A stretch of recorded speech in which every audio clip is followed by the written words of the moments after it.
पाक ट्रेन अपहरणाचा थरारक व्हिडिओ समोर. बलूच लिबरेशन आर्मीकडून पाकिस्तानला पुन्हा धमकी. काही दिवसांपूर्वी जाफर एक्सप्रेसचं केलं होतं अपहरण.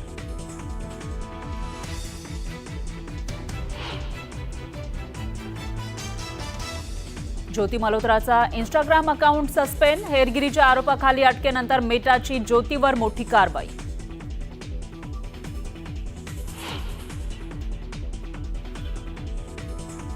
पहलगाम हल्ल्यासंदर्भात ज्योती मल्होत्राचा व्हिडिओ समोर. हल्ल्यासाठी पाक जबाबदार असल्याचा उल्लेख ज्योतीनं टाळला, तर ब्लॉगमध्ये संवेदनशील असलेल्या कांचीकुंड परिसराचाही व्हिडिओ केला शेअर.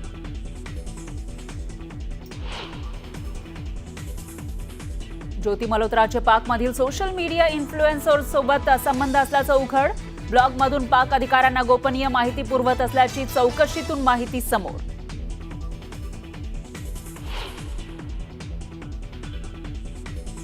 हरियाणाच्या नूहमध्ये हेरगिरी करणाऱ्या नेटवर्कचा पर्दाफाश. हेरगिरीच्या आरोपाखाली अजून एका आरोपीला अटक, तर आरोपी हानिफवर पाकिस्तानच्या सांगण्यावरून गुप्तहेरी केल्याचा आरोप.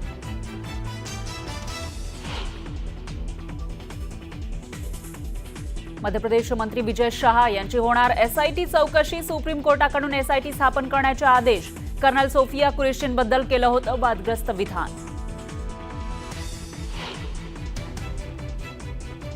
मुंबईतील विधान भवनाच्या प्रवेशद्वारावर आग. शॉर्ट सर्किटनं आग लागल्याची माहिती. आगीवर नियंत्रण मिळवण्यात यश.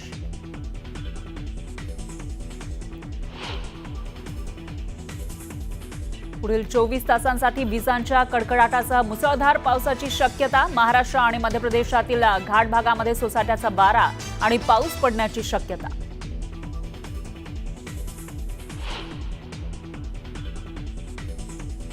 इस्रायलच्या सैन्याचं गाझापट्टीमध्ये आक्रमण. संपूर्ण गाझापट्टीचा ताबा घेतल्याशिवाय हार मानणार नाही.